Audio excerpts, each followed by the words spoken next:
We spend much of our lives talking, listening, and reacting to others. Yet despite all that practice, most of us are not very skilled at real communication. Misunderstandings happen easily. A sharp tone, a restless mind, or a distracted look can ruin the flow of even an ordinary exchange. The result is conflict, confusion, and missed chances to connect. The good news is that communication is not a mystery. It is a skill that can be improved with focus, patience, and practice. The first key to better communication is preparing the mind. A stressed or distracted brain cannot truly listen. Before entering a conversation, it helps to calm down and breathe. Just 1 minute of slow, steady breathing can activate areas of the brain linked to social awareness and mood regulation. This makes us more present and open. When we are fully present, we notice the words, the emotions, and even the subtle signals of the person in front of us. Presence allows us to respond instead of react. Yet being present is not always easy. Thoughts race through the mind like chatter in a crowded room. This inner speech steals attention. Others can sense when our mind drifts away. To quiet that chatter, practice focusing on silence. For example, listen closely to the fading sound of a bell, then notice the quiet that follows. With repetition, this practice trains the mind to settle into silence. A quieter inner world leaves more space to hear others clearly. A second step is to embrace positivity. Negative thinking spreads tension. When we complain or dwell on bad thoughts, our brains release stress chemicals. These not only make us anxious, but they also reduce memory and weaken trust. Worse still, negativity can shape how others feel around us, making cooperation harder. By contrast, positive thoughts energize the brain and improve relationships. Before an important talk, imagine it going well. Think of good qualities in the other person. Aim to generate at least 3 positive thoughts for every negative one. If possible, 5 positives for every negative create an even stronger shift toward success. And if a truly bad mood makes positivity impossible, it may be wiser to postpone the talk until the mind is calmer. Next comes the role of inner values. Just as travelers need a map, communicators need direction. Our values guide our choices, words, and reactions. Taking time to reflect on what matters most, whether it is honesty, kindness, loyalty, or growth, helps anchor us. When we know our values, we can share them with others, building deeper understanding. Research even shows that reflecting on values reduces stress and helps people handle conflict more gracefully. In conversations, voicing what we care about fosters mutual respect and makes cooperation more likely. Of course, words alone are only part of communication. Expressions, gestures, and tone carry just as much weight. Humans have thousands of facial expressions, many of which we are not even aware of making. Others pick up on these signals instinctively. A tense brow or harsh look can close doors, while a soft smile can open them.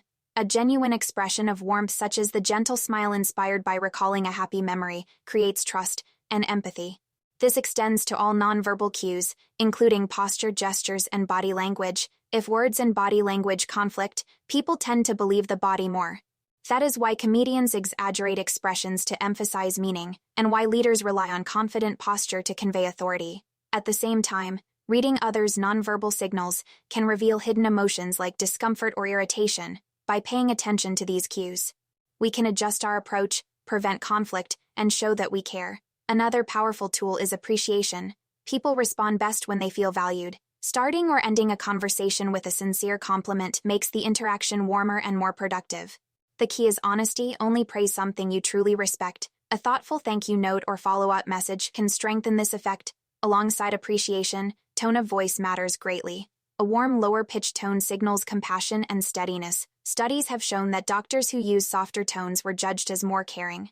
Even when delivering difficult news, still, the tone must fit the message, otherwise it risks sounding false or confusing. As for the words themselves, less is often more. The brain is powerful but limited. It can only hold a few pieces of information at once. Speaking too quickly or for too long overwhelms listeners.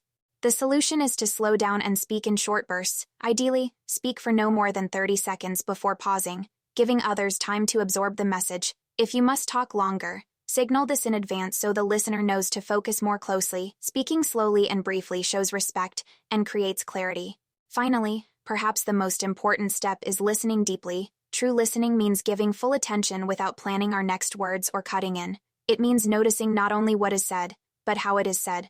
When interruption is necessary, it should come with an apology and reassurance that the other person's words matter. And when it is time to respond, our reply should address what the other person actually said, rather than shifting the subject.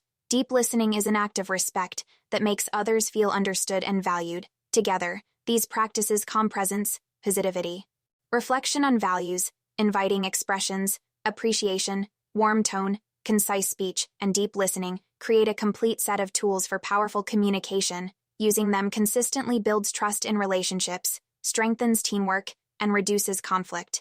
More than that, they bring peace to our own minds. Good communication is not simply about exchanging words, it is about connecting hearts and brains in ways that create understanding. The authors also highlight one final piece of advice: respond to anger with compassion. When someone lashes out, it is easy to react defensively, but compassion changes the dynamic. If possible, step away and return when tempers cool. If not, think of what you genuinely value about the person, and let that guide your words. Speaking to the human beneath the anger can diffuse hostility and restore connection. In the end, effective communication is not an accident. It is the result of conscious choices, choosing calm over stress, hope over negativity, values over confusion, kindness over harshness, clarity over clutter, and listening over self-centeredness. Words can truly change the brain, but only when used with care, presence, and heart.